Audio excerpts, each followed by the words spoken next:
La Bible en un an, le 28 septembre. Le livre de Michée, chapitre 5, verset 1 au chapitre 7, verset 20. Le livre des psaumes, chapitre 70, verset 1 à 6. Le livre des proverbes, chapitre 24, versets 15 et 16. L'épître de Paul aux Philippiens, chapitre 2, versets 1 à 18.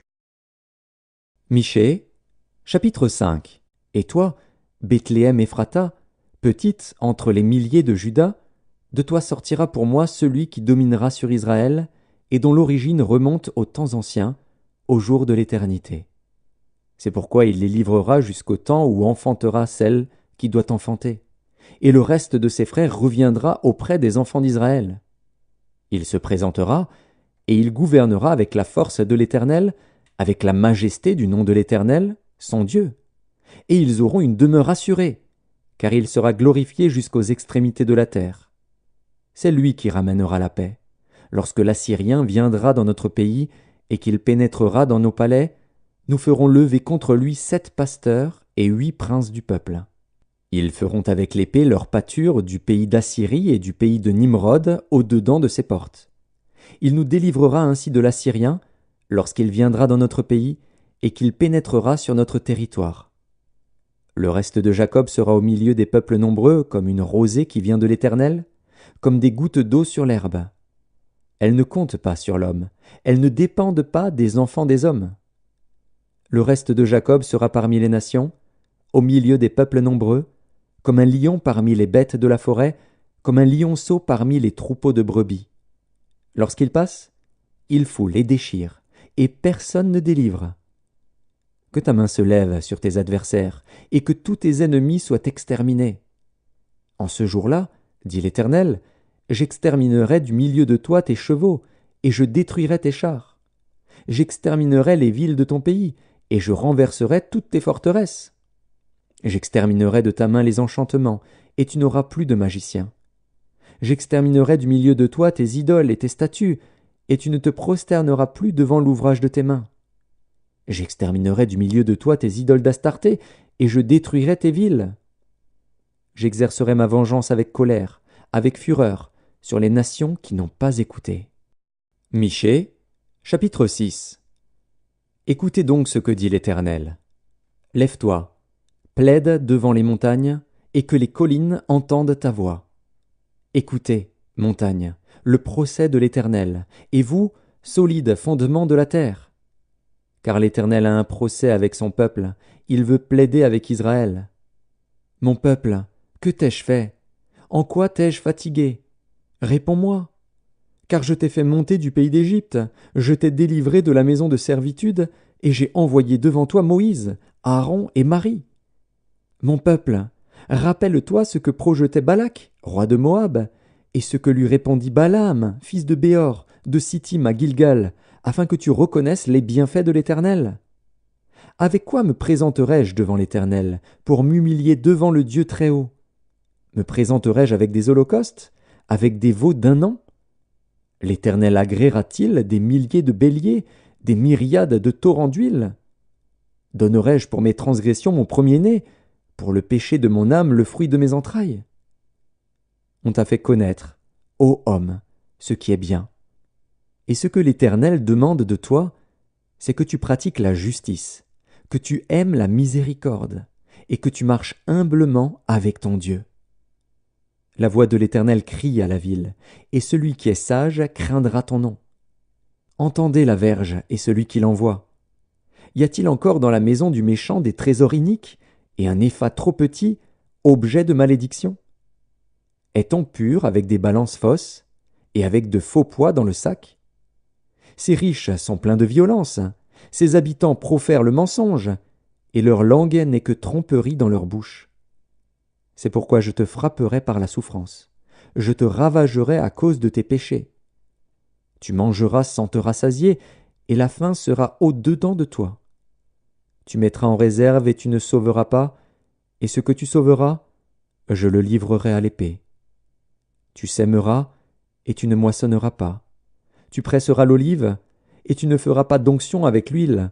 Tu presseras le mou, et tu ne boiras pas le vin. On observe les coutumes d'Omri et toute la manière d'agir de la maison d'Akab, et vous marchez d'après leurs conseils.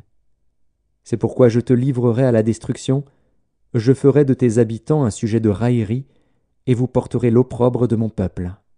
Michée, chapitre 7. Malheur à moi, car je suis comme à la récolte des fruits, comme au grappillage après la vendange.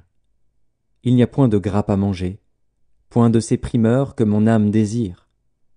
L'homme de bien a disparu du pays, et il n'y a plus de juste parmi les hommes. Ils sont tous en embuscade pour verser le sang, chacun tend un piège à son frère. Leurs mains sont habiles à faire le mal. Le prince a des exigences, le juge réclame un salaire, le grand manifeste son avidité, et ils font ainsi cause commune. Le meilleur d'entre eux est comme une ronce, le plus droit pire qu'un buisson d'épines.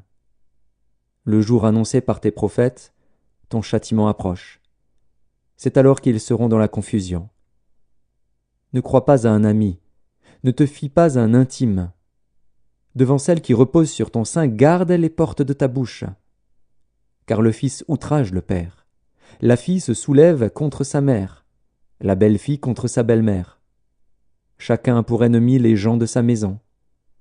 Pour moi, je regarderai vers l'Éternel, je mettrai mon espérance dans le Dieu de mon salut. Mon Dieu m'exaucera.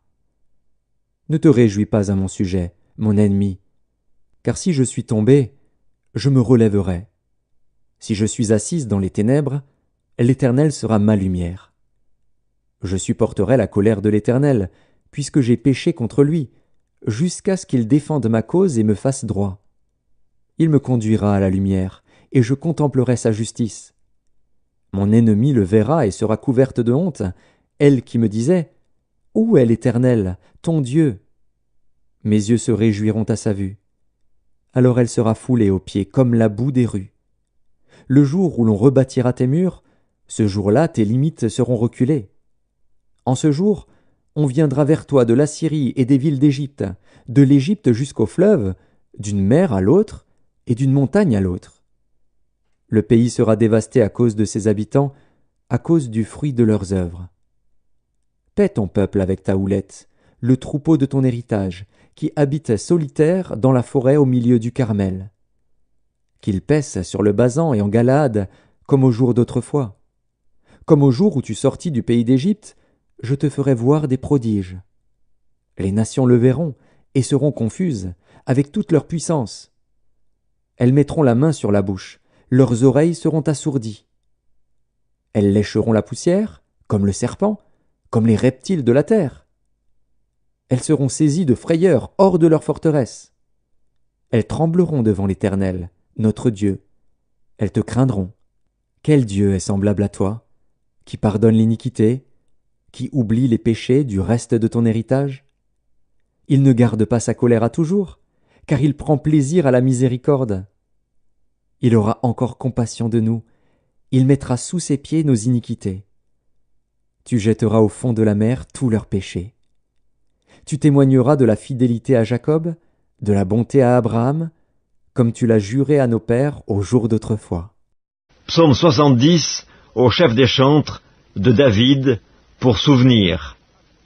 Ô Dieu, hâte-toi de me délivrer, Éternel, hâte-toi de me secourir.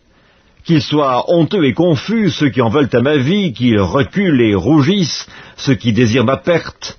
Qu'ils retournent en arrière par l'effet de leur honte, ceux qui disent « Ah ah !» Que tous ceux qui te cherchent soient dans l'allégresse et se réjouissent en toi, que ceux qui aiment ton salut disent sans cesse « Exalté soit Dieu !» Moi je suis pauvre et indigent, ô Dieu, hâte-toi en ma faveur. Tu es mon aide et mon libérateur, Éternel, ne tarde pas. Livre des Proverbes, chapitre 24.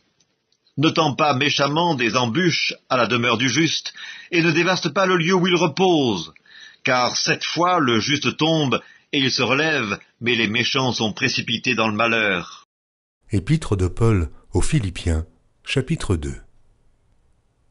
Si donc il y a quelque consolation en Christ, s'il y a quelque soulagement dans la charité, s'il y a quelque union d'esprit, s'il y a quelque compassion et quelque miséricorde, rendez ma joie parfaite.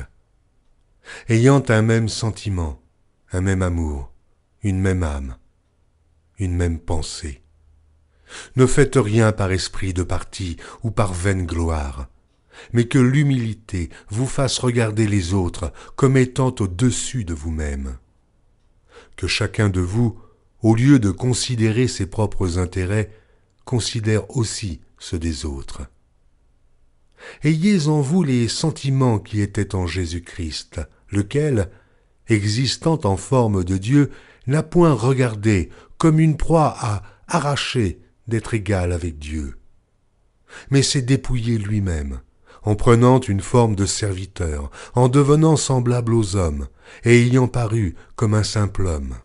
Il s'est humilié lui-même, se rendant obéissant jusqu'à la mort, même jusqu'à la mort de la croix. C'est pourquoi aussi Dieu l'a souverainement élevé, et lui a donné le nom qui est au-dessus de tout nom, afin qu'au nom de Jésus, tout genou fléchisse dans les cieux, sur la terre et sous la terre, et que toute langue confesse que Jésus-Christ est Seigneur, à la gloire de Dieu le Père. Ainsi, mes bien-aimés, comme vous avez toujours obéi, travaillez à votre salut avec crainte et tremblement, non seulement comme en ma présence, mais bien plus encore maintenant que je suis absent. Car c'est Dieu qui produit en vous le vouloir et le faire, selon son bon plaisir.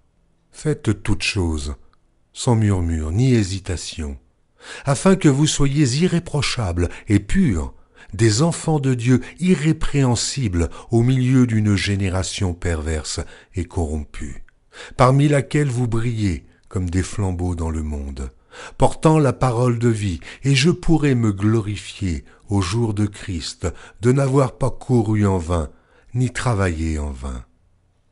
Et même si je sers de libation pour le sacrifice et pour le service de votre foi, je m'en réjouis, et je me réjouis avec vous tous. Vous aussi réjouissez-vous de même, et réjouissez-vous avec moi.